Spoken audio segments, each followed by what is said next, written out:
all that information on history, Mm-hmm. the history of the Moors, the Right. Berbers. You know what? Let me see that because you did. I wanted to see this before we started.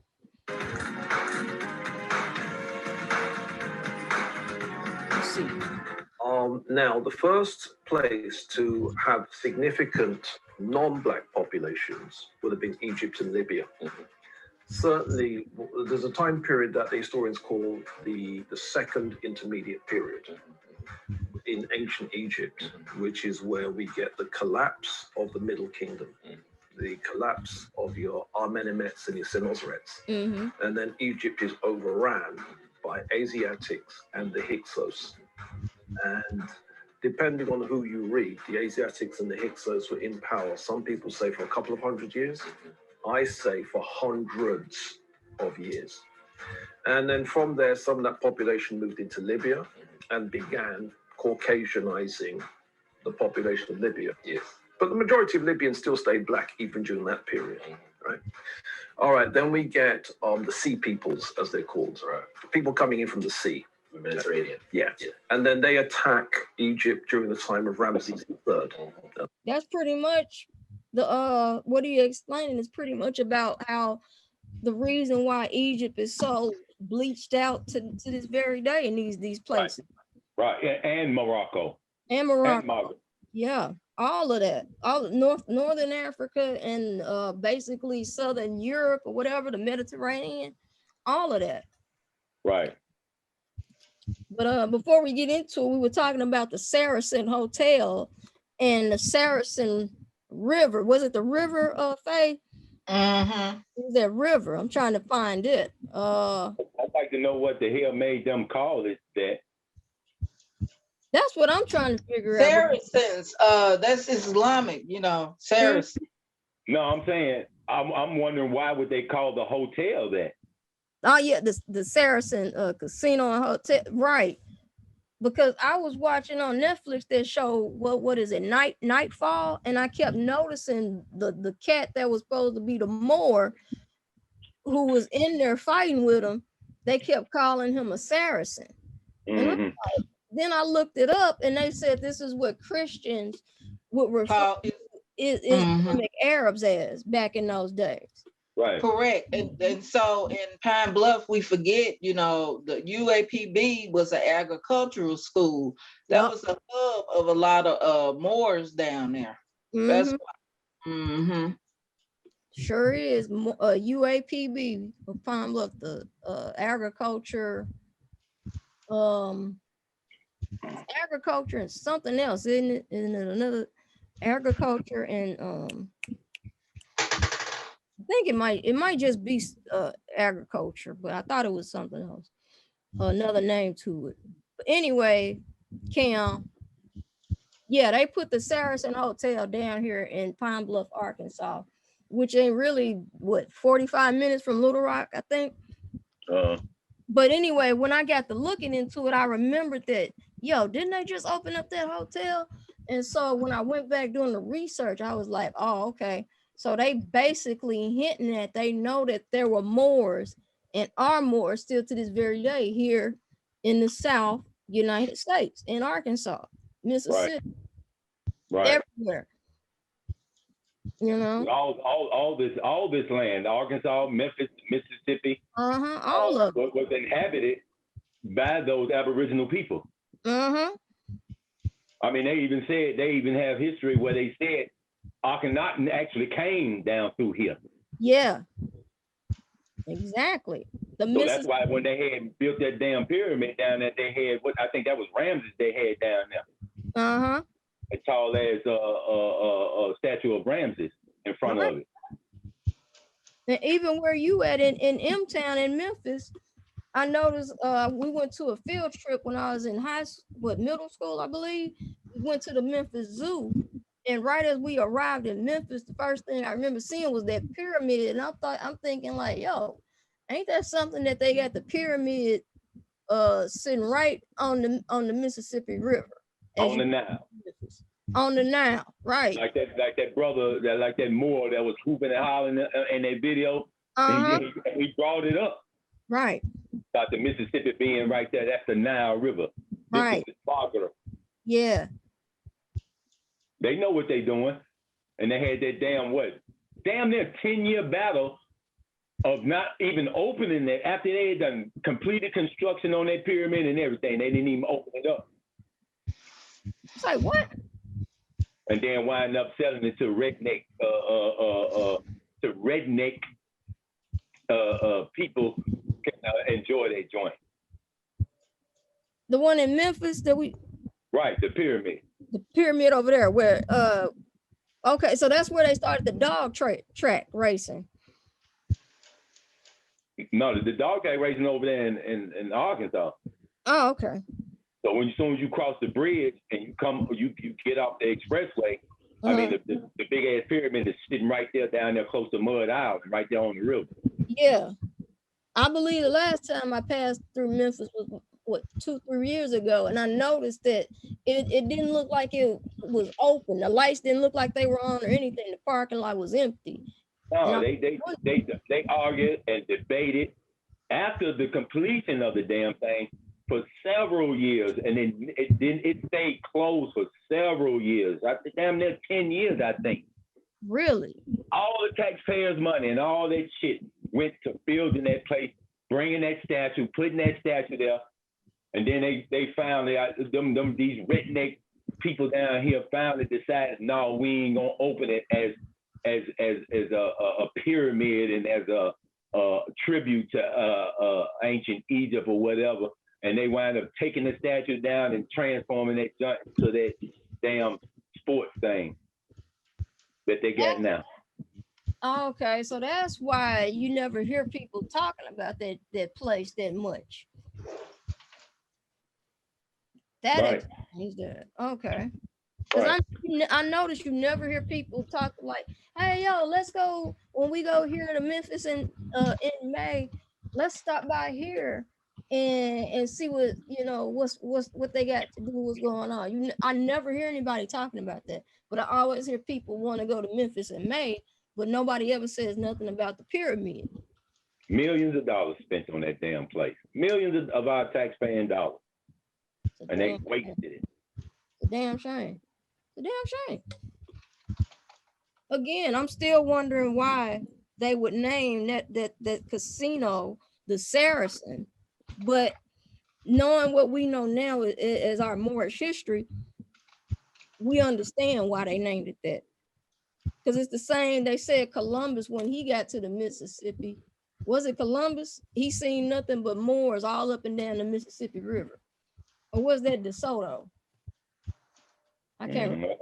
I think that was somebody else. Probably somebody else, not Columbus. But anyway, as you can see, Faye, I'm looking for it, but I don't think I'm not really seeing much on it, but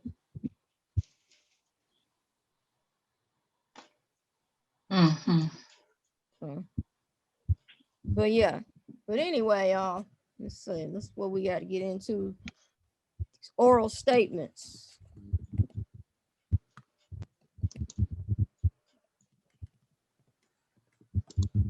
Oral statements of the prophet. And for the circle 7, we will be starting on, was it 20? Chapter 20, probably. Believe so. Let's see. Let's get into what we can get into.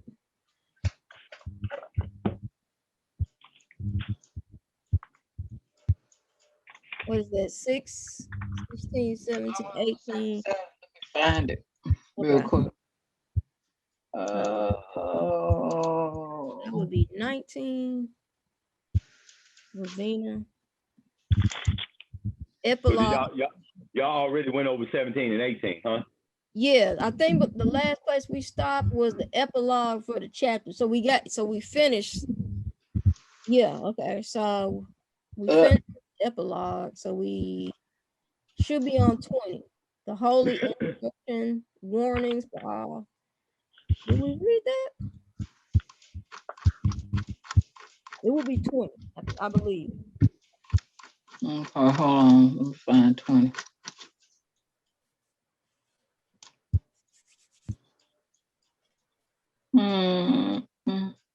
So, Sister Faye, you got your card and everything, huh? Oh, that part, I haven't got my card as of yet. I just finished the process, but I'm working on, I'll be working on that next. Okay. I can't wait, sis. I'm so happy for you. So happy for her too, man. That's awesome, man. Blessings upon blessings to you. Absolutely, and I'm grateful. Yeah, so I can read. I start off reading chapter 20. Okay. Holy instructions and warning for all young men. Mm-hmm. Beware, young men, beware of all the allurements of wantonness, and let not the harlot tempt thee to excess in her delights. Sound like that damn girl. I'm sorry, go ahead. The madness of desire shall defeat its own pursuits. From the blindness of its rage, thou shalt rush upon destruction. Therefore, give not up thy heart to her sweet enticements. I'm trying to get it out. Enticements. Neither suffer thy soul to be enslaved by her enchanting delusions. The fountain of health, which must supply the stream of pleasure, shall quickly be dried up, and every spring of joy shall be exhausted. In the prime of thy life, old age shall overtake thee. The sun shall decline in the morning of thy days. But when virtue and modesty enlighten her charms, the luster of a beautiful woman is brighter than the stars of the heaven, and the influence of her power, it is in vain to resist. The whiteness of her bosom transcends the lily. Her smile is more delicious than the garden of roses. The innocence of her eyes is like that of the turtle. Simplicity and truth dwell in her heart. The kisses of her mouth are sweeter than honey. The perfumes of Arabia breathe from her lips. Shed not thy bosom to the tenderness of love. The purity of its flame shall ennoble thy heart and soften it to receive the fairest impressions. Mm-hmm. Brother Cam, you want to speak on that, bro? Let's go in. We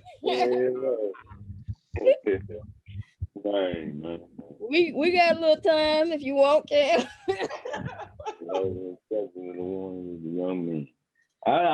don't know. I don't have anything to say about it, I guess. We already said enough, huh? I guess. I think I have. I really have. I just wanted to see if you had any more attachments to it. Oh, that is long, yo. Yo, we did pretty much go in. Destroying the place on that, Right. You got to. It's pretty much self-explanatory. I mean, it just, it's just warning us of these harlots out here that could be a huge distraction from your ride. All right now. And everywhere, in Islam, in Arab culture, they speak on the fact of when you're looking for the wife or looking for the mate, there's like 5 things that you look for in her. One being her status in society, the beauty in her hair, the beauty in her face, the beauty in her voice, and her, her accomplishments. So all those have to be on point as far as being on the right path. She can't just have that shit and be somewhat of a seductress, or somewhat of a what you call that, a succubus. Succubus. Energy. Incubus. You understand what I'm saying? Yeah. So if she's to have these qualities, they're supposed to be in a righteous form, in a righteous way of looking at her. Right. So, you know, in this chapter, in that little short chapter, it was broken down very easy and completely about that. Because it even, you know, at the end, it also speaks on what I said about her having to be a righteous being. Right. And the beauty of those qualities, as opposed to just the temptress, the adulterous part of it. And it's really speaking on this young lady as well. I'm telling you, man. Right. She's swinging on a goddamn pole with her coochie all in the damn camera. And she fakes and fronts in some of her posts, trying to look alluring, have the camera right on her face with some kind of glitter on her face, face made up, eyes made up, lips with that shiny shit on it. And she's trying to act sexy, putting her finger in her mouth, biting her lips and all that shit. That's what this ayat right here is alluding to.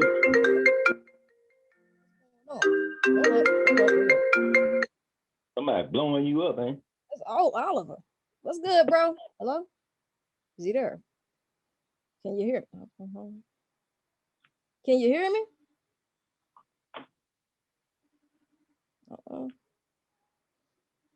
We here. I don't know if you can see me. Say connecting. I don't know. It's not. Hold up. But yeah, bro. I was now that you mentioned that, Cam, I was thinking about just now. Back in the day, not that very long ago, probably when they still had something that was known as debutante balls. But back in, I guess, my mother's generation, as they were coming up as young girls, you had this, what they call courting. And you were courting, or you made your debut, as they say in the world. You're coming out. Yeah, to coming out, you had to be chaperoned by an elder in your family, if not your older brother or sister or your mom, auntie. Yeah, it had to be a couple of them. It had to be. And even older, back in the other olden days, sometimes it would be the whole family would go out on the walk with y'all. They may be a few paces back behind you. And you weren't left alone.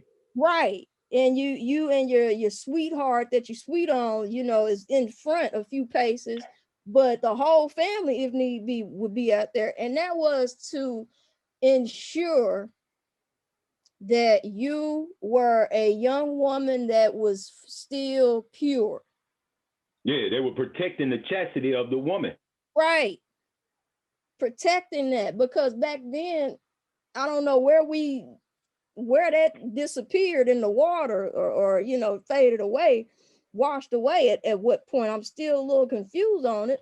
But those days, you had to be someone of, you had to have pride, not just pride, but you had to have this feeling of respect for yourself. Back in them days, you wasn't just out here just shaking your groove thing that your mama passed down to you genetically, shaking your ass, you know. But now girls will shake their behinds just for a camera. You already know. The lens of a camera recording them. All right.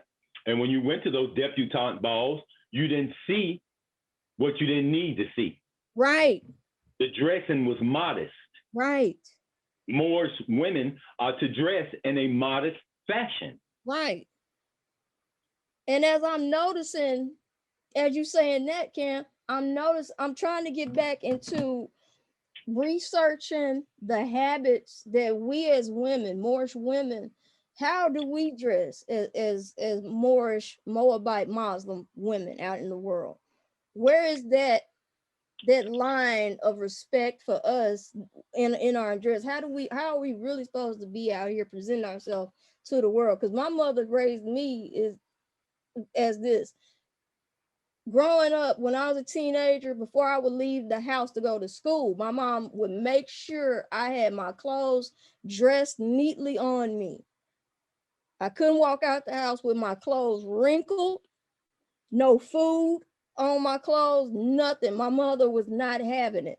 That's right. And you had to be you didn't have to be covered up like a damn what you call a Mormon or whatever, or Iraqi or something. But you had to be covered up, and it couldn't be gripping your skin and tight. Right. It's about respect. Right. And she would always say to me, it ain't about how you looking or what you feeling like. You are representing me and your father when you leave this house to the world. So I grew up always having that bashed into my head by my mother. And I'm so glad that she did that, because now in the world, you see women that just leave a house with them spandex tights on, like they going to a gym or a yoga class. That's all they wear. And they going to Walmart like this. And for what? To be seen. You that hard up for attention of the opposite sex, or you either got low self-esteem at a certain point in your life. But back then we had pride about ourselves. I'm just gonna say that we had respectability and a pride, not just for ourselves, but for our families. This is what it means when the Bible says, honor thy mother and thy father, for your days will be longer upon the earth. It ain't about you all the time. You are representing your family, which is your nation, which is your tribe. So you have to represent the best of your ability and be very upstanding at that. So just to piggyback on that, that's the reason why you asked that question. You was wondering where did that shit go? Well, it went to the grave with the elders and the ancestors that are gone now. Right. So when these new children, these new generations started coming of age and started having babies, they learned nothing because the knowledge was gone to the grave with their elders. The system don't teach us nothing. The system, the so-called education system, don't teach us nothing. It don't tell us who we are, where we come from, how to be proud. They teach you how to be a bed wench. Right. They teach you how to be succubus energy. They teach you to show your body and leave nothing to the imagination. That part, yeah. Exposure. That's the reason why people. That's one of the reasons why a lot of our females, more sisters, are out here swinging on poles and shaking their ass every damn time. You can't go nowhere on social media and not see that shit. Right. I mean, damn, when they had the damn protest in Philly, when all that shit was going on, I don't know if y'all remember, but they had this Moorish girl, this melanated sister, who had a long t-shirt on with some panties on, and it was out in the middle of an intersection. On one side, all those police were over there with their lights on outside their car. On the other side was where the protesters were. This young lady went out into the middle of the street and started twerking at the police. Right. Like that was liberating. They were pushing her on. It was liberating. She doing her thing. Yay, yay, Black Lives Matter, all that old bullshit. I remember that. So we're in the land of the lost amongst the dead, the land of dry bones. Right. And got the nerve to be on TV talking about we need representation. Representation of what? You don't even know how to represent your own self.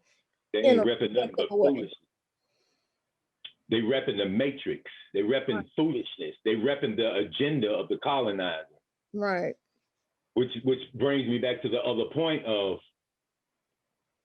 we're in a different way of living and thinking now. We can't even be worried or involved with all that media hype and news real footage about Black Lives Matter, about any of that shit, about what this Goddess Ayana broad did. Mm-hmm. Because as we're moving on, as these people are getting the jab, as they are being inundated with that nanotechnology. There go that word again, Faye. You heard the jab? But as that is happening in the world today, minds are changing, DNA is changing, people are changing, friends, family, and loved ones will be leaving you. And we have to go into ourselves and self-master ourselves. And if there's 5 people in your tribe, it's 5 people in your tribe. Exactly. And you have to move on. We can't be any longer really distracted with that foolishness. Right. It's really only time to stay studied, stay on point, stay in alignment with source, and master yourselves. We don't even have time to worry with that bullshit anymore, really. You don't. And it's we at the point where I'm realizing that, you know, you can't even care anymore about if they left these fools over here is left behind. You can't even, I'm not even worried about that anymore. Exactly what I'm talking about. Go ahead. I'm not even worried about them left. If they left behind, they just left behind. Nothing you can do about it now. There's nothing you can do. We too far into this shift right now. Right. They had the exact same amount of time to wake up. And yes, it's true that people wake up at their own pace, at their own time. That is true. But what I'm saying is, if we are able to wake up, the 3 of us, we had the same amount of time just as they did, and we woke up. So it's really no excuse. Yeah. It's really in your own personal DNA how you will elevate in consciousness. Right. It's really, excuse me. It's really in your own DNA. Right. And what I'm realizing about, before we continue, what I'm realizing is the more that I see us getting together and waking up, the more I'm starting to understand why they are ramping up these vaccinations and talking about so many millions of people have already gotten their jabs. Jab this, jab that.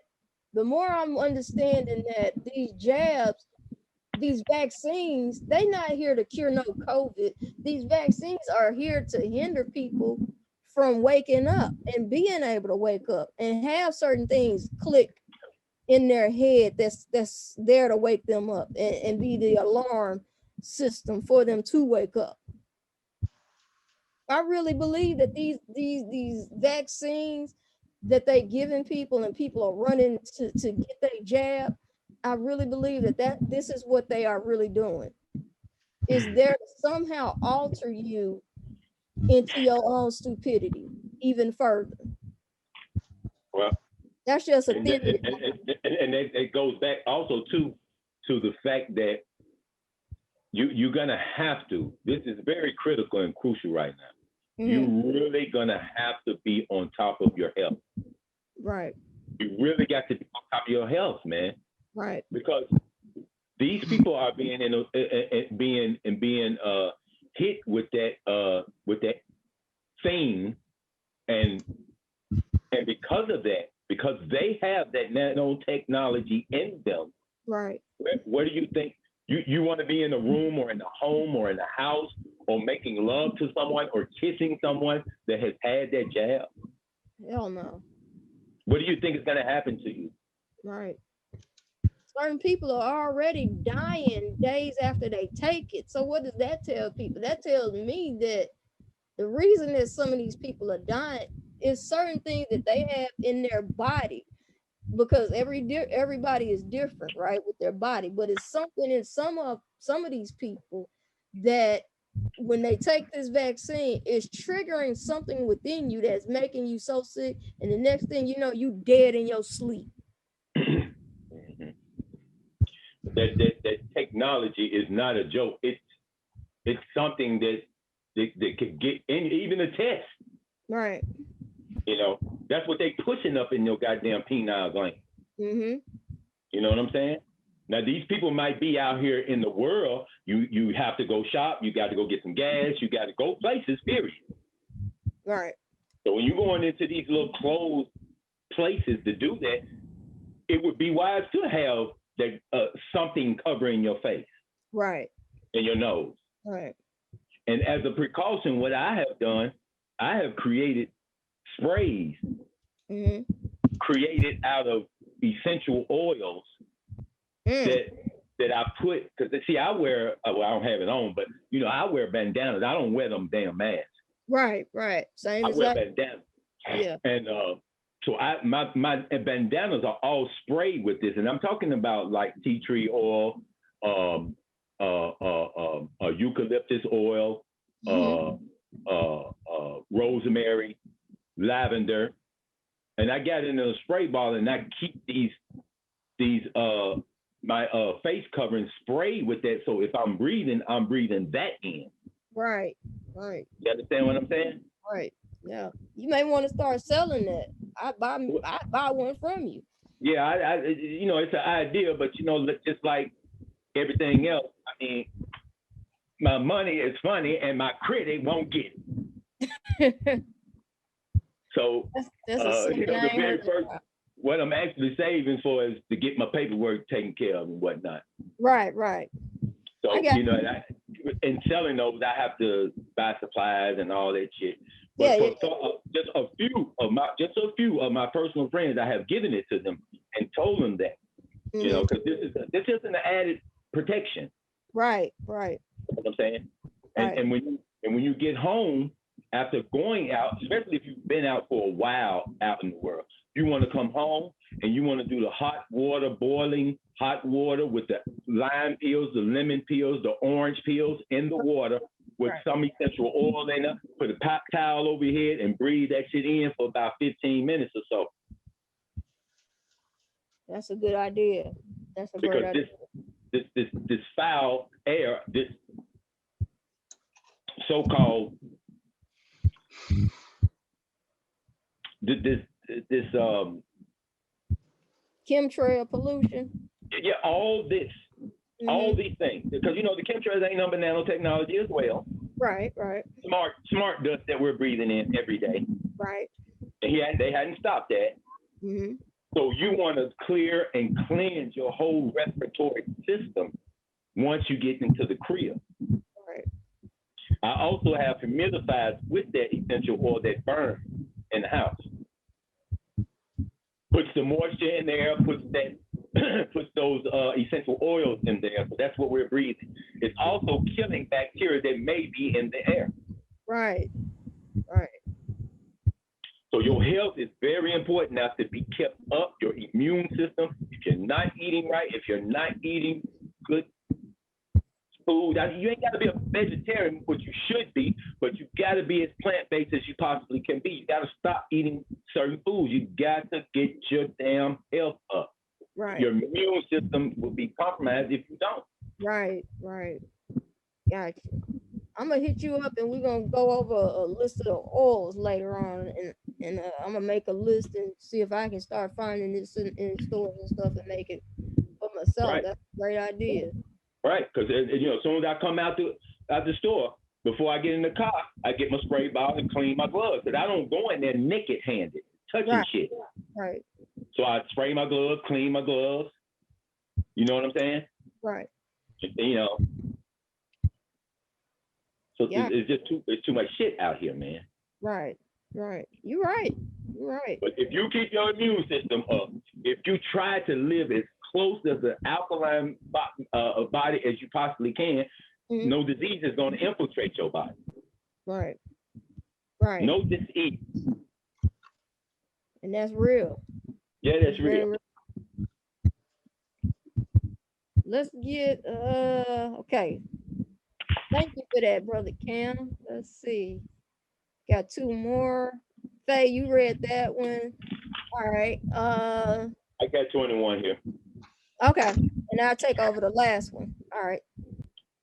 Okay, so marriage instructions for man and wife from the noble prophet.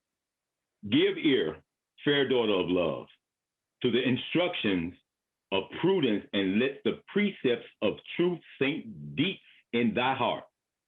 So shall the charms of thy mind add luster to the elegance of thy form, and thy beauty, like the rose it resembleth, shall retain its sweetness when its bloom is withered. In the spring of thy youth, in the morning of thy days, when the eyes of men gaze on thee with delight, and nature whispereth in thine ear the meaning of their looks. Ah, hear with caution their seducing words. Guard well thy heart, nor listen to their soft persuasions. Now, see, that's what we just talked about. Mm-hmm. We just got through speaking on that. Yep. Y'all know the spirit of the night, don't you? Indeed. It's with us tonight. Absolutely. This is the same thing we were just talking about. You being an object of somebody's desire because of how you look, how you are presenting your body and your self to the world out there. Right. It's the same thing, the problem I'm having with my daughter right now. Right. What I say those 5 things are that you look for in a woman, if you exposing all those things and more, then you are susceptible to the entities out there, seen and unseen, that know who you are, and you're a target. You're a wolf. You're a target for the wolves. You're a sheep. Right. Either unknowingly, unbeknownst to you, or you're purposefully doing it. You're giving that energy away to the world. Right. Remember, thou art made man's responsibility companion. Reasonable companion. Remember, thou art made man's reasonable companion, not the slave of his passion. The end of thy being is not merely to gratify his loose desire, but to assist him in the toils of life, to soothe his heart with thy tenderness, and recompense his care with soft endearments. So that woman is a stepping stone to helping the family get to where they need to be. When that man is out there in the world fighting shaitans, fighting them demons, fighting the colonizer, fighting his own nuffs and desires. Right. When he come home, you're there to soothe his problems, to wipe away the world from him. Right. Right. Not to be his fucking freak on a stripping pole. Right.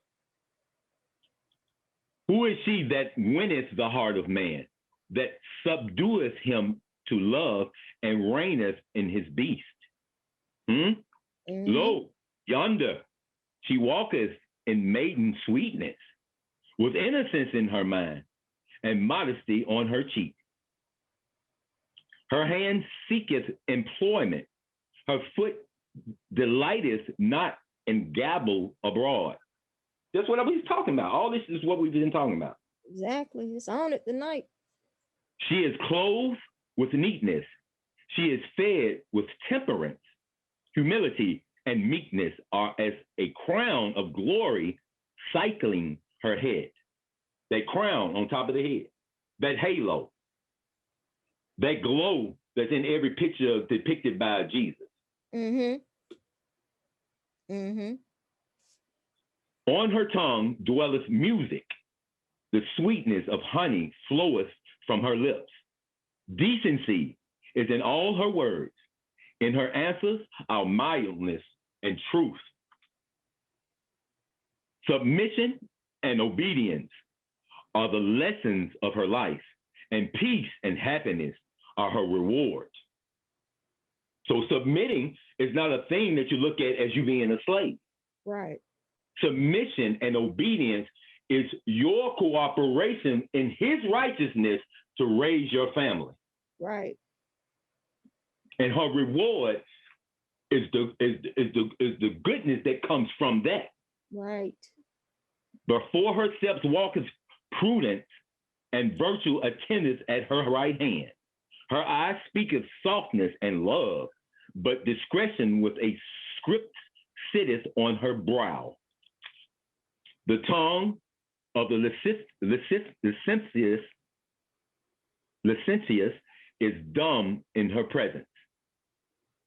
That means that she's not looking to be a harlot. She's not looking to be a lustful creature that you're pining after in your gazes and your looks. Right. The tongue of the licentious is dumb in her presence. The all of her virtue keepeth him silent. You don't see nothing, you don't want nothing. Right. When scandal is lusty, is busy, when scandal is busy, and the frame of her neighbors is tossed from tongue to tongue, if charity and good nature open not her mouth, the finger of silence resteth on her lips. That's awesome. Yep. Her breast is the mansion of goodness, and therefore she suspecteth no evil of others. Happy were the man that should make her his wife. Happy the child that should call her mother. Mm-hmm. She presideth in the house, and there in peace. She commandeth with judgment and is obeyed. That's the Sibyl. Right. She ariseth in the morning. She considers her affairs and appointeth to everyone their proper business. Mm-hmm. She's teaching, she's learning, she's a person, she's a leader. Right. The care of her family is her whole delight. To that alone she applieth her study, and elegance with frugality is seen in her mansion. You can see it in her home, how she takes care of things. Mm-hmm.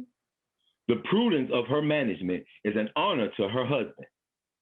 He heareth her praise with secret delight. She informeth the minds of her children with wisdom. She fashioneth her manners from the examples of her own goodness. The words of her mouth is the law of their youth. The motion of her eye commandeth their obedience. I remember one time when I was in the church, and my mama was all the way up there in the choir stand, right. Sitting in the choir stand. And I was young, I was a little young buck. I was up there in the upper part of the church, hanging out. You know, that's where all the young folk hung out, upstairs in the balcony. Right. I was up there cutting up. Mm-hmm. I had done took my towel, took my vest off. I was playing, sliding around in the seat, talking, and I just happened, Spirit made me look all the way down there to where my mama was in the choir stand, and she was sitting up there looking at me with that pose Malcolm had, with his hand on his face like that. Right. Looking dead at me. Staring at me. You should have saw how I froze and my heart fell down in my drawers. I straightened up. My friend was still trying to holler at me and talk like, shh, my mom. I picked my towel, put my vest on. You hear me? Yep. Where was I? What is that? 21? Yeah, 20. Yeah, 21, I believe. I'm gonna hit 19 again. The prudence of her management is an honor to her husband. He heareth her praise with secret delight. She informeth the minds of her children with wisdom. She fashions their manners from the examples of her goodness. The words of her mouth is the law of their youth. The motion of her eye commandeth their obedience. Yep. She speaketh, and the servants fly. She pointeth, and the thing is done. For the law of love is in her heart, in their hearts, and her kindness addeth wings to their feet. In prosperity, she is not buffed up. In adversity, she healeth the wounds of fortune with patience. The troubles of her husband are alleviated by her own counsels and sweetened by her endearments. He putteth his heart in her bosom and receiveth comfort. Happy is the man that has made her his wife. Happy the children that call her mother. That's an awesome, awesome chapter right there. And there you go. That's how it's supposed to be. So divinely connected to what we were talking to today, tonight. Exactly. Exactly. That's all we've been trying to have our youth out here help to understand what it's about in life. This is what, chapter 22, the duty of a husband. I'm gonna do my best to take this. All right, so here we go. Number 1, take unto thyself a wife and obey the ordinance of Allah. Hold on. Faye, can you mute your background a little bit? Or is it? Okay, there we go. Thank you, sis. All right, here we go. Take unto thyself a wife and obey the ordinance of Allah. Take unto thyself a wife and become a faithful member of society. But examine with care and fix not suddenly. On thy present choice depends thy future happiness. If much of her time is destroyed in dress and adornment, if she is enamored with her own beauty and delighted with her own praise, if she laugheth much and talketh loud, if her foot abideth not in her father's house, and her eyes with boldness rove on the faces of men, though her beauty were as the sun in the firmament of heaven, turn thy face from her charms, turn thy feet from her paths, and suffer not thy soul to be ensnared by the allurements of imagination. Wow. What does that mean? Wow. Well, it means self-explanatory. Pretty much, don't be too vain in life. There's a saying, I believe it comes from the Bible, but it may not. But there's a saying that I heard always growing up. We are in this world, but not of the world. So it kind of speaks to that. And what that statement means is that, yes, we exist down here on earth, but it is not always your job, your purpose to get caught up into every whirlwind of trouble that comes along down here on earth while you're living. Meaning you don't have to always jump into every single fight, every single this and that or the other. Not every battle is your battle to fight. So and it's also just, it's so reiterating, Sister Wilhelmina. It's so much it's still illuminated to what I spoke to previously. Be modest. Right. Be modest, because your beauty is in your voice. Why are you skinning and grinning, showing your teeth, and making that be what does it say in here about the eye? I wanted to stop you, but you kept going. And her eyes with boldness roll on the faces of men. Right.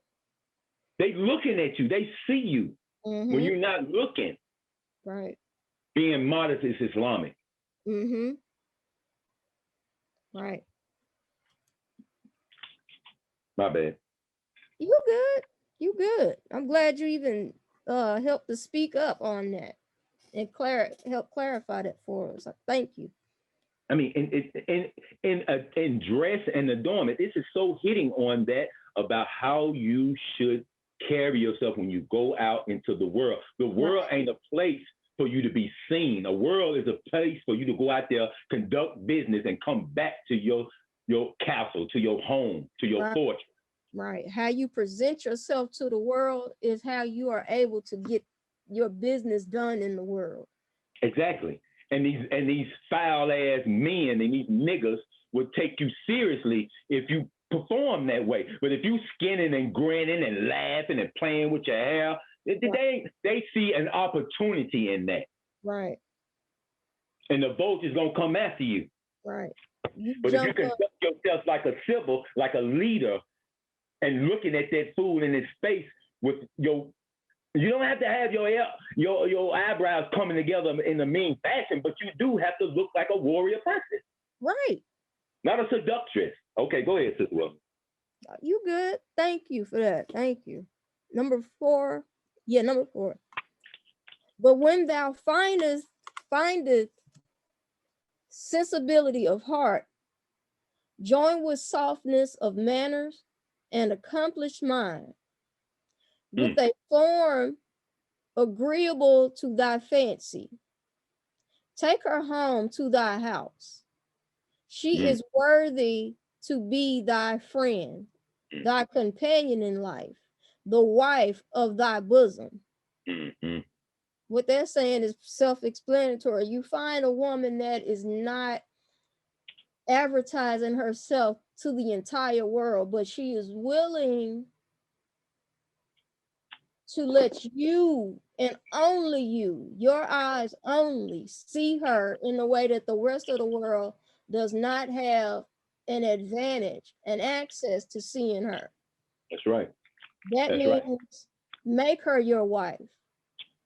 She is willing to only let you be the one who casts your eyes upon her in a way that the rest of the world is not able to see. That's right. And when a woman like that feels that way, that's the type of woman for the righteous man. Right. If she is willing to be vulnerable around you, that's a comfortable feeling that is not easy to have around just any and everybody. So if she is willing to share that with you, then that means that you are seen as someone that she is thinking about in a companion and what do they call it? Companionive way, and also a way of a partner. That's it, partner. Yeah, life partner. Life partner. Thank you. So yes, indeed, she is worthy for you to take home to your mother and your father. So it's better to buy the cow than just one carton of milk. If that make any sense. Okay, let me get back to it. Okay, number 5. Oh, cherish her as a blessing sent to thee from heaven. Let the kindness of thy behavior endear thee to her heart. I just spoke on that. Right. Number 6. She is the mistress of thy house. Treat her therefore with respect, that thy servants may obey her. You got to get respect to give respect from people. If a people respect you in life, speak to people in a mild-mannered tone and receive a what? A favorable reply. Right. In life. Those are the type of people that know how to do that. Those are the type of people you need in your surroundings, on your team, as they say. Number 7. Oppose not her inclination without cause. She is the partner of thy cares. Make her also the companion of thy pleasures. Again, self-explanatory. Number 8. Reprove her faults with gentleness. Exact not her obedience with rigor. If someone makes a mistake, an honest mistake, tread lightly with them. It was just an accident, a mistake. It wasn't intentionally. That's something not just in marriage, but just in life, period. Yeah, it's knowing how to have patience and tact when you speak with people. Respect. Exactly. Having tact, having some cool, as they say, about oneself. Have coop, have the class and the decency to treat someone with that respect, even if it's a mistake that they have made. Still, you never know how later down the line you may have to reproach them and have them on your side in any whatever type of case. Anyway, number 9, trust thy secrets in her breast. Her counsels are sincere. Thou shalt not be deceived. Hope y'all caught that. Number 10, be faithful to her bed, for she is the mother of thy children. Again, if you're gonna marry her, have the sense to stay with her through thick and thin. Don't just be hopping from bed to bed just because y'all have one disagreement or a few disagreements. The whole point of marriage is learning the lesson of patience and understanding. At least that's what I learned from my parents growing up. Anyway, when pain and sickness assault her, let thy tenderness soothe her affliction. A look from thee of pity and love shall alleviate her grief, or instigate her pain and be of more avail than 10 physicians. I'll say that again. When pain and sickness assault her, let thy tenderness soothe her affliction, and a look from thee of pity and love shall alleviate her grief, or instigate her pain and be of more avail than 10 physicians. So it's what it's saying. That's awesome. If I'm reading it and understanding it correctly, as I see it often in a lot of TV shows between couples and stuff, be there, learn to be there for someone when they're down. They might not be at their best one day, but when those days come, those are the days that mean the most, because those are the days that are going to teach you the most about your relationship to a person. When you see them at their most worst, when they're vulnerable and they can't help themselves be at their best, that's when you learn about the person that you have married the most. It truly is. So take not those times for granted. Learn to be a little more tender and a little more loving and understanding if you can manage to be that. You just never know.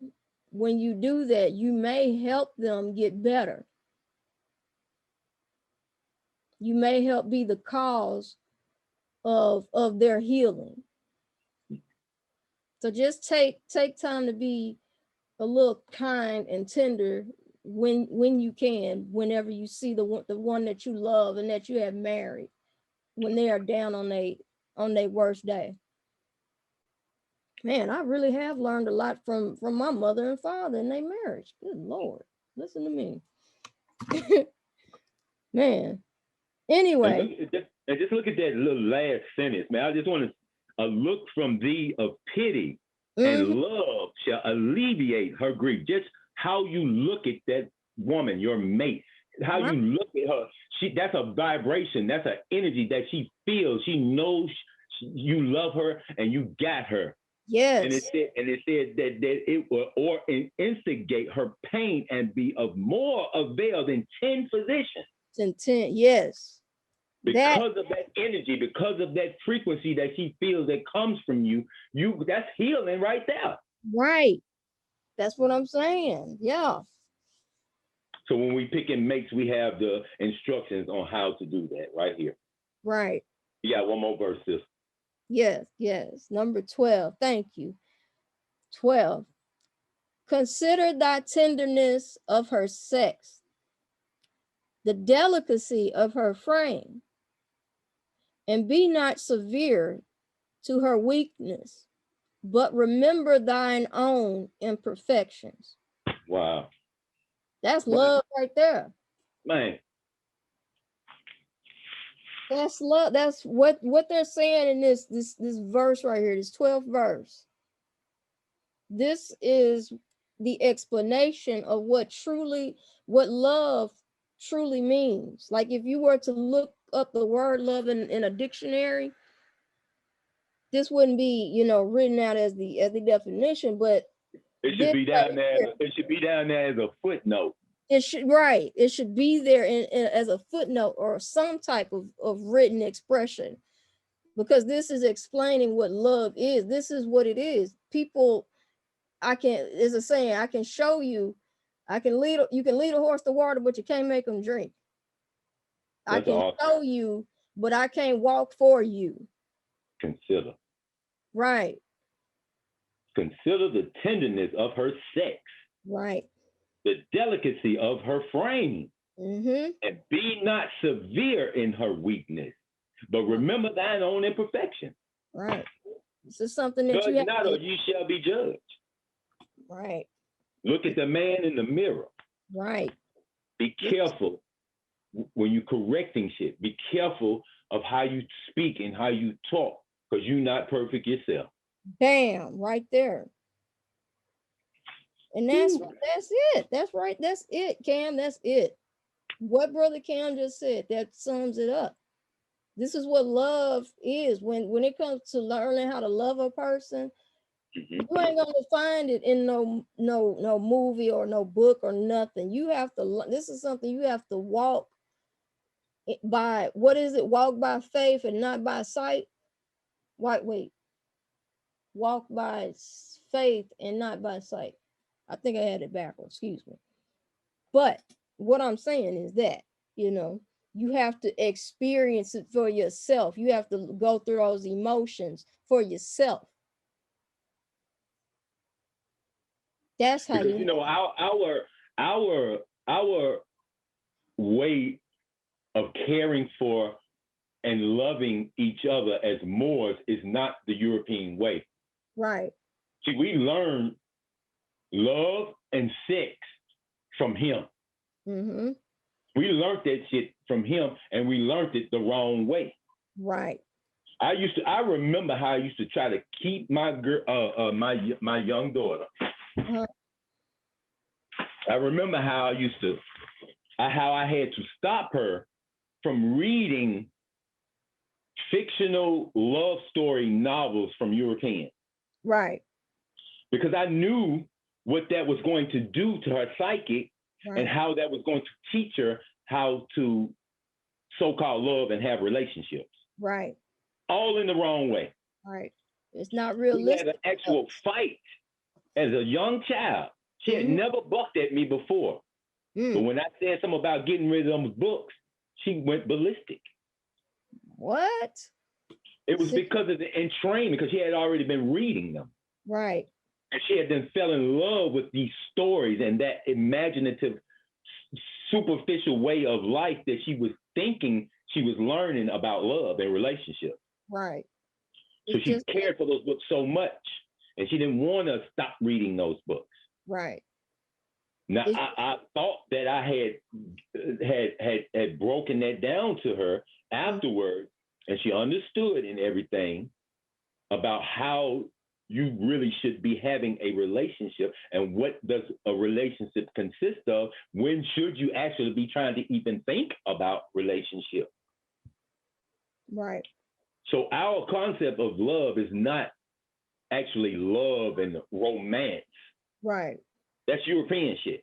Right. It's a caring for one another, taking care of one another, life partners. Right. Right. That's like when that movie Twilight first came. I don't mean to cut y'all, but just like your girl said, what's love got to do with it? Damn. It's not what's up. Right. Go ahead, sis. I was just gonna say to add to that, to piggyback off of that, about the books that you were telling your daughter not to read too much into. I got to thinking about that movie a couple of years ago that came out called Twilight.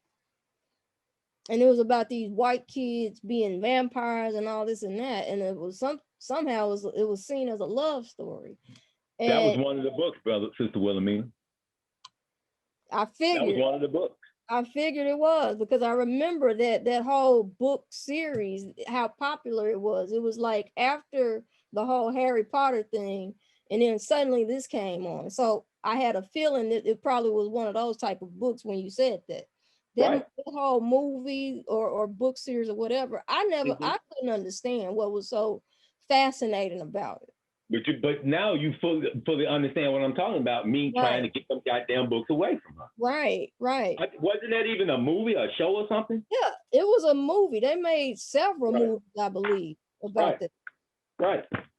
Some ghost-looking vampiric entities. Right. That were in the show fucking. Right. And every year it was a new Twilight movie. So much that they call it a Twilight Saga, right? Right. And I couldn't understand why they loved it so much. I was like, this is the most weakest movie or whatever type of story I've ever seen. It was some slow. It wasn't even a good vampire movie. I can appreciate a good vampire movie. Right. It wasn't even that. That was some garbage. You could it with me in my eyesight, I could see so much how it was a indoctrinating training tool. Right. And a lot of these youth millennials, I noticed, these so-called young black kids out here, they actually loved that movie when they were kids. And I couldn't understand, like, are you serious? Some of them were in high school or whatever, but you wonder how. How? You wonder how do you like that? But then when you get more information, more knowledge, you know that they're being indoctrinated. They're being trained. Their brain is being trained. Right. And so now we're in 2021, and we're in an era where trans people are being ramped up as the next social mobile militia. Now I understand like why those books were put out and why they had the youth in such a frenzy reading them, because now they have mobilized these people who read those books to be the front people on the front lines fighting to get the equality for these trans people and these so-called gay people, and getting them human rights and all this type of BS. Because they made them fall in love with this fictional entity known as a vampire. Now they are the same children that they are using in society today to mobilize the LGBT community and the trans community. Yeah. And all of a sudden you got grown ass men showing up in dresses and full-fledged makeup, looking like women, looking like quarterbacks in a dress, showing up to teach these other young children at school in the library, teaching them about reading books. And like, they letting that shit go on. They letting that shit go on. These parents know that is a man standing up there in drag. And sometimes they dress be all up in the air and titties be all out. And they letting these fucking foul entities sit up there in front of their children and read to them, and then subliminally suggest that their style is okay. Would you like to be this way one day? Right. I have seen so far, I've seen them do these drag shows, and they will bring out a small child on stage to dance with them. Did you see Kid Cudi do it? He was the latest one just to do that shit. I heard it, but I haven't seen the clip yet. But I saw the pictures. Where was it? Saturday Night Live? I'm guessing it was Saturday Night Live. I think so. I must have looked at about 15 seconds, 20 seconds of it and turned that shit off. But this dude, Kid Cudi, is in a full dress. Right. And the reason now, you can't tell me, come on now, you can't tell me that's some sellout coon shit that's going on. Exactly.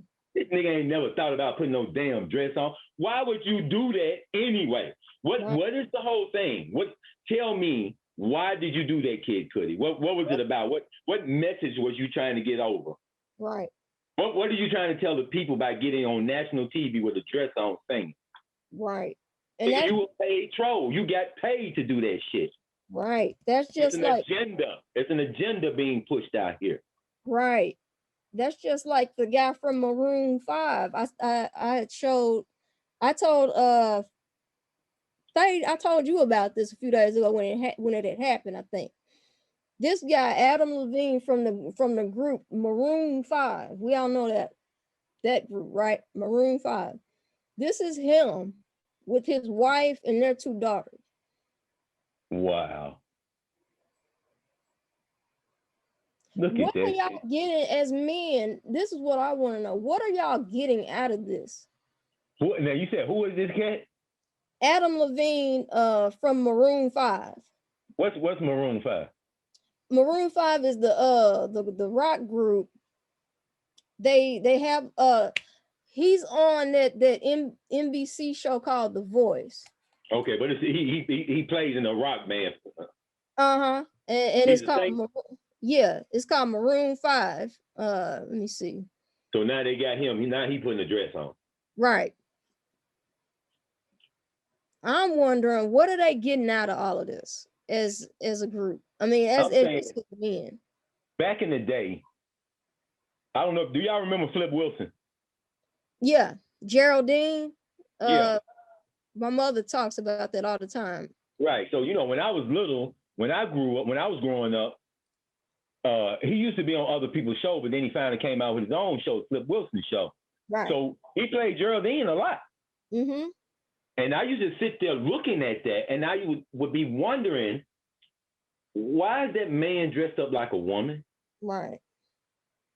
And to this day, I don't remember if my mama tried to explain that to me, and I don't even remember it, but I could remember seeing that as far back as I can go as far as men wearing dress. Right. Now, I think as I got older, did it ever come out that Flip Wilson was a homosexual or something? It might have. I know Sherman Hemsley. I know it did about Sherman Hemsley, right? I heard that with Richard Pryor. Was it Richard Pryor that slept with somebody? He was gay as well. Yeah, something like that. Yeah. A lot of them, they tried to say that. Yeah. But anyway, it's still a program. Mm-hmm. You know what I'm saying? Because it wasn't a lot of so-called black shows on back then, man. Right. So if somebody dark skinned was on the television, you were trying to watch it. Right. If it was an entertainer or some kind of athlete or singer, we were happy and we finna look at that. Right. But it's all a program. So if he's doing that on national TV and all these millions of black people watching it, there's certainly going to be a certain percentage of those people that's going to follow that program. Mm-hmm. Mm-hmm. And so the reason that I was asking if it was Saturday Night Live that Kid Cudi did this on is because Saturday Night Live, SNL, that's the place where they get them to always put the dress on. I've noticed. Yeah, because that's just like being on the Johnny Carson show or being on that other dude that became famous show, late night show. You have to pay your homage, and it's a ritual that you got to do before millions of people in order for it to be solid, you coming on in. Right. So that's why it's done that way. Yep. Because they've done it to Kevin Hart. They've done it to The Rock. Shaq did it. Didn't Shaq do it too? Shaq did it. And you got to remember, a lot of those males are in that Masonic organization. Mm-hmm. Yeah, they all getting done. Basketball players. Yep. Here they go, right here. Keenan. They always get Keenan, he's a writer on the show anyway. He plays on the show. Right. But yeah, it's this. I was really surprised when look, stop right there. Mm-hmm. All the way to the top. Well, you moved it. But anyway, that was right there. All the way to the far left top. Mm-hmm. I was surprised to know that he had did that. This one right here? Yeah, that's Van Rings. Yeah. I was so surprised when I saw that. I said, they done got this nigga? They used to play that on BET religiously, damn near almost every other day. I remember. Ain't that some shit? A whole movie doing that shit right there. Yeah. How do you do that, man? You can't tell me it's because you're so talented. You're such a great actor. You're such a good actor that you could do that. I'm sorry. They couldn't have gotten me. Hell no. I'd have lost out. I would have been foolish. I mean, I would have been Eddie Griffin in Foolish. Mm-hmm. I cannot understand why they do it so much. Well, I mean, why they let them approach them with that idea of doing that. Is this Charles Barkley? Yeah, this is Charles Barkley. Yeah. Ugh. I don't understand. Like, why? It's not even comedy, man. That shit is not even funny. It's not. There's no humor. It's not even humorous. We grew up watching. It's a fucking ritual. Right. That's what it is. At a certain point, this stops being funny for folks. It's for me, at least. I'll say for myself, because I grew up watching Martin do this every week on his show. Yeah, so you just took the words out of my mouth. That's who I was gonna try to say something about before. I mean, even when Martin did that shit, I ain't gonna lie, I sit there and watch that shit. That shit was funny as fuck. Right. But me personally, I wouldn't have been able to do that shit. Even Martin, at a certain point in his career, I think he stopped doing it. Well, he still kept doing it in the Big Mama movies. Yeah, he stopped. He kept doing that shit. That shit what made them millions. I mean, that's what made what's his name millions. Big Mama. Yeah. You know what I'm saying? Right. What's that dude? Tyler Perry. Tyler Perry. Indeed. Yeah, that's what made him a billionaire. You know what? That is. Jesus. Yeah. That's how he got that studio. He got the studio from dressing like a woman for over 10 years. Damn, that's something to really think about when you just sit back and think about Tyler Perry and how he got that studio of his. That's an entity now. That's an entity that lives within the realms now. Right. That's a real entity. Big Mama. Yeah, because it's all over social media. I have never seen so many young men from my own generation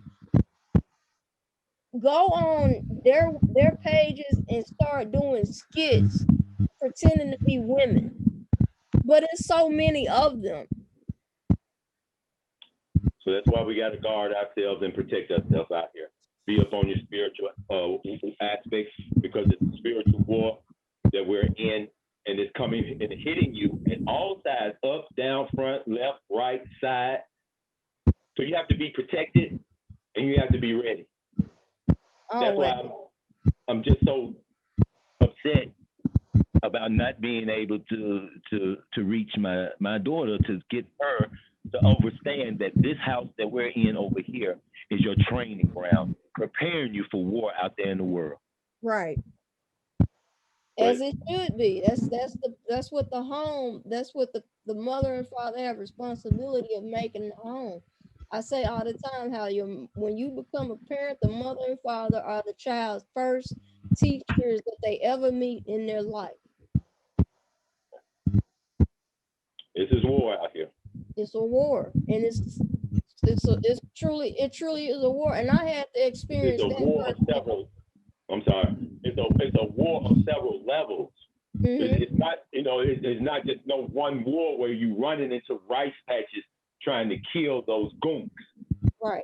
No disrespect saying that. I'm just saying, it's a war of several types of modalities. Right. And you have to be prepared for that. Right. You really do. You really do.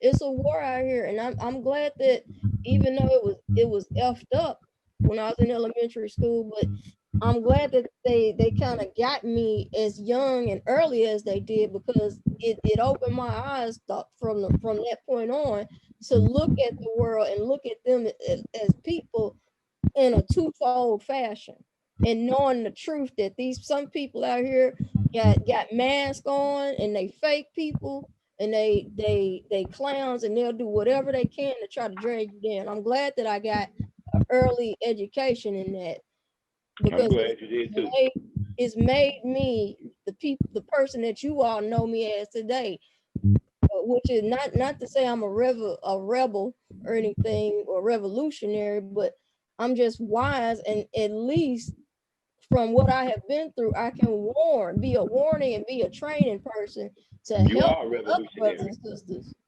You are a revolutionary. Yeah. You are. That's what Issa was. He was a revolutionary.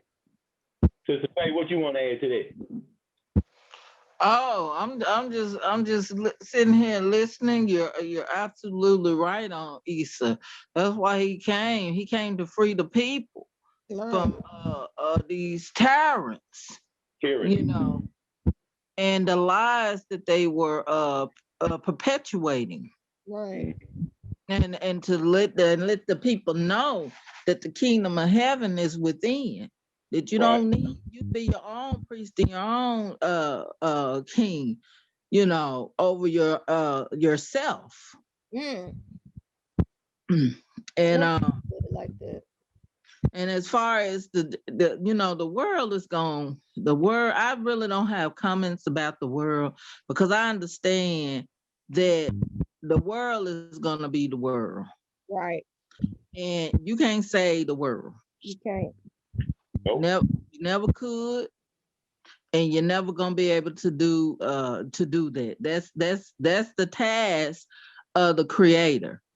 You know, yes, there's an agenda, and we understand that, and we know that.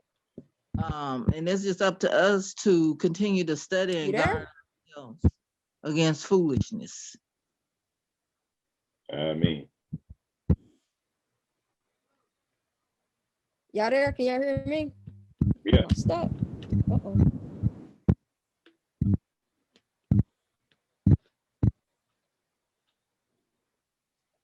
There we go. Looked like your screen froze though. Yep, you knocked her out. Okay. There we go. Sorry about that, y'all.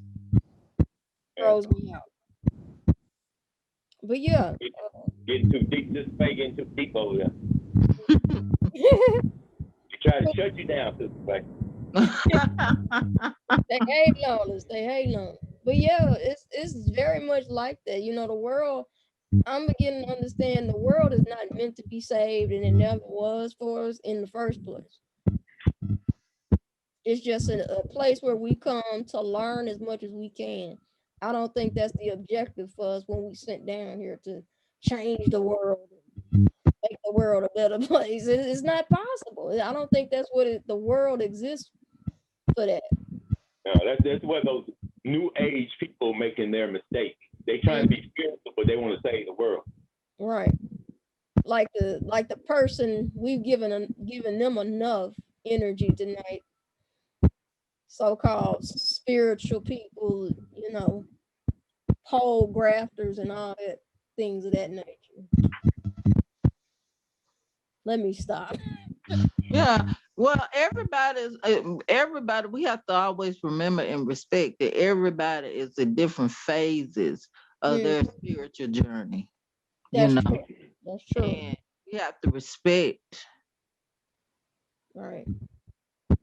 We have to respect it, you know, and once we understand that, you know, what the world do is not going to bother us as much. Right. You know what I'm saying? Even when we start operating, you know, stop operating as individuals and actually operate as a nation, we're still going to have people within our nation that's going to have to work on their spiritual selves, and we have to, you know, remember to have, like I said, patience and compassion for Right. those who are still traversing against the, you know, and dealing with the lower nature, because that's all it is. You Right. know, it's just two energies. It's the higher self and the lower self. Right. And for the most part, most people operate from the lower nature. Right. You True. know, and as we learn and as we grow, we have compassion for those who are still, you know, trying to figure it out and trying to learn. But some people not going to make it this lifetime. That's why we have several lifespans to get it correct. Right. You know, I'm glad you said that, Sister Faye, because that does remind me of something that I just got reacquainted with the other day, just the other freaking day. And knowing that we've been here and have had several lives, right? Am I right? Yeah. Right. We've had several lives, several incarnations. Mm-hmm. We don't know if we was fucking Attila the Hun or a rapist or a wife beater or something in the past life. Absolutely. Right. That's right, Sister Faye. That's a good reminder. So you are 100 on that, having compassion and love, not in the sense that you got to take shit, but right. just be understanding, overstanding of it, and just move on out the way and not react. Right. Just like I was saying, you know, we ain't got to cut the sister out and talk bad to her and throw eggs at her house, but right. just put her on point and on check, and then move on. Right. And that's no different than any of what you think about that, Sister Faye? We've ever come across. Well, the thing about it is, and just like I said earlier about the and we have several people who have access to social media, and they have a platform, and we have to remember that everyone, freedom of speech is very important, and we have to realize that everyone has a right to express themselves. Whether we agree with what they're expressing or not is another thing. And that's why as Moors, we're responsible for teaching our children. Right. You know, we're responsible for upholding moral conduct within our home, within ourselves. And so when we see and we're traversing out in the public and we see these things, you know, happening with the young people and the way that they think and the organizations that they're in, that's not our place. I don't argue with people. Mm-hmm. It doesn't matter what the conversation is. I don't care if it's religion. I don't care if it's politics. I don't care what the conversation is. I have learned to allow people to be who they are. And just as, you know, my creator awakened me to the truth, I have to allow their creator to do the same for them. It's not everyone's time, you know, to wake up. And I understand that. It's not everyone's time to understand what's going on in the world. And I understand that as well. You know, these people are always gonna be here. Misinformation is always going to be here because there's always going to be people who haven't started working on their lower nature. Mm-hmm. And until that such time comes, the only time we're going to see a different world if everybody is vibrating at a certain frequency. Well, with Earth being the training place, or this 3D assimilation is actually the training ground, you know, for initiation to higher understanding and higher frequencies. Yeah. So Earth is, you know, until that time when the vibratory rate has risen to where such things cannot exist, these are the things that we're going to have to deal with.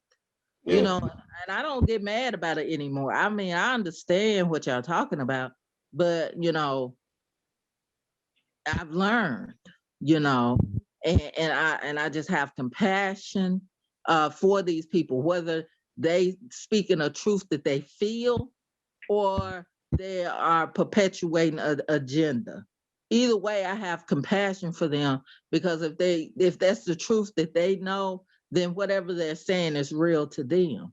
Right. If they're perpetuating an agenda, then I feel sorry for them, that somebody can persuade them to, you know, insert false information into the main script, you know, the main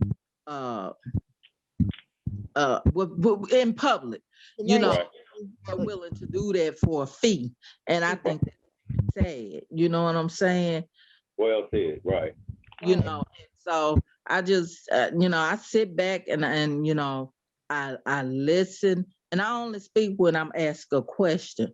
And if I don't ask the question, then I have no dog in that fight. Right. You know what I'm saying? Right. I understand. Yeah, because I know how to change the channel and keep it moving, you know, or get out of the way, because, you know, we're supposed to agree with those in a way. Why? Because, you know, these people can harm us. We have to remember that, because you can't wake up the sleeping, because they'll attack you. And that's one thing the movie The Matrix taught us. Everyone is an agent if they sleep. You know, the Matrix. Everyone is an agent. And we have to remember that and have compassion that these people hadn't woken up today, you know, just like the young lady was saying, I'm black. Well, she don't understand it. As she was saying that, whether she was saying it because she was paid a fee or whether she was saying it because she truly believed it, she doesn't realize that she was placing a curse on herself. That's what I think. Right. You know, she doesn't realize that. Right. You know what I'm saying? And she doesn't understand that. And so that's why I can have compassion, you know, and I don't react to people when they're saying things that they have no understanding of. So you don't believe Sister Faye that she should be put in check though about? Do I believe that she should be put in check about it? Yeah. Should we not say nothing to her? I wouldn't. I feel that's not my place. How other people, you know, feel, that's one thing, but I can only speak for myself. No, I wouldn't correct her, because what would they do? True. You know, if she's doing it for a fee or if that's something that she truly believes. See, the thing that we have a misconception of is that we can change people heart. Only the great creators can do that. Do you see what I'm saying? Yeah. No one can change. You know, when I heard the call and I heard about, you know, nationality, it resonated with me. It resonated my being. And it wasn't because of what the speaker was saying. It was because there was something already in me questioning. Right. You see what I'm saying? Right. And so, you know, your questions were answered. Exactly. I had already started seeking. You know what I'm saying? Right. And so when I heard it, I knew that it was true, because it was things, like you just said, Kim, it had started answering some questions that I had within myself. So you can't wait. You know, this what I laugh at people all the time, because they was like, well, you know, we got to go out and we got to talk about Jesus so people can know Jesus. And I find that very funny. You know what I'm saying? Right. You know, that you have to go out and tell somebody about Jesus. You know what I mean? Does anybody understand what I'm saying? Right. Because if Jesus is God, you don't think God would speak to that person? Right. But he needs you to go talk in his behalf. Then if somebody needs you to do something in their behalf, then they not all powerful. Exactly. Because there's always been something within that person that tells them what's right and what's wrong. True. True. Now them accepting that name of you telling them what that is within them that tells them the difference between right and wrong. That's a whole nother thing. Mm. Wise wisdom. So that's what I think. Like I said, whether that young lady was saying that because she received a fee for it, or whether she was saying it because she believed it. You know, I wouldn't be compelled to say anything to her. I understand. Mm-hmm. That, ladies and gentlemen, is why Sister Faye is what I consider my OG. It's wisdom that she gives. You give resolve. You give resolve to wisdom, to inquiring minds. Sister Faye. So thank you for blessing us with that side of thinking, giving us another way to see things in a different perspective. Bless you for that. Thank you. There's very much a whole lot of wisdom in what you just said. So thank you. Thank you. If not for the rest of us, I speak for myself. Thank you for that. Because that resonated with me and gave me a whole new way of looking at it. Right, and like I said, I learned this through experience. Mm-hmm. You know, I've been through that already. You know what I'm saying? So I'm really speaking from, you know, experience. Mm-hmm. I do understand, and I have compassion because not everybody's gonna receive the call. Right. And I understand that everybody's on different trajectories of their spiritual journey. Mm-hmm. And I have to respect it. Right. Right. Yeah, you have to. You do have to stop and kind of just really look at it, deeply look at something that's troubling you. And if you're lucky enough to look at it and you see that you really should be giving it compassion instead of your wrath of anger, be thankful for that time that you made it that far in your journey, in your life, regardless of whatever it is that you're facing.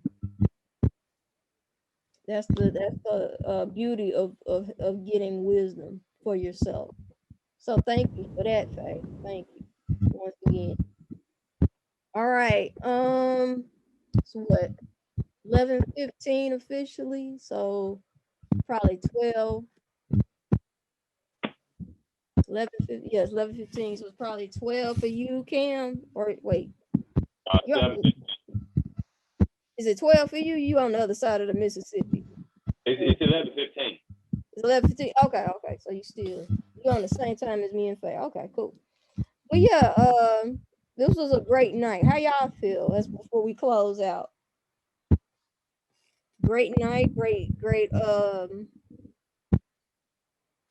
Yeah, I already said. As far as I'm concerned, it was a beautiful reading. Everything aligned together with how we started it and how we started reading from the Quran Circle 7, and then from our own words coming from all three of us. All these perspectives are right. It wasn't a wrong. It wasn't a right. Right. Absolutely. It was just beautiful tonight, and we got many answers to just nibble on, and even in the future, if this is posted in its entirety, I haven't decided yet, but hopefully people, when they see this, they can refer back to it and just it'll help them think about how they carry on in their own life. And so closing out, I guess we're gonna leave with the message that Sister Faye just gave us. Remember to be compassionate. Just remember to be compassionate when you coming across certain people in life, folks. And that also falls under unconditional love. Yeah. Unconditional Because you love. can unconditionally love your people, but you feed them out of long handle spoon. Mm-hmm. Say that again, Ken. I said you can unconditionally love them. You can love them and care about them, and you can do that with a long handle spoon. As well. Islam. So yeah, people, just remember compassion and love and light to everyone out there. It's been another great Cosmic Sunday. Hope to see y'all Wednesday night. And yeah, we're gonna let y'all get up out of here. Get back to doing what y'all gotta do. Prepare for another day tomorrow. And again, it's been nothing but peace and love and light shared over here. We are the Drop Squad, and this is the Drop Squad Live show on the Drop Squad Live channel and the Moorish News Network. See everyone Wednesday night. We have Brother Oliver with us, as well as other Drop Squad family. All right. Peace and love, everybody. Peace, love, and light. Love and light. You hold it down as always for us in the M-Town. Sister Faye, you hold it down. Have a great night. Great start to your week. And yeah, we'll see each other on another day. Wednesday. Right. I mean, salute. Salute. Good night to everybody. All right. Peace. Peace.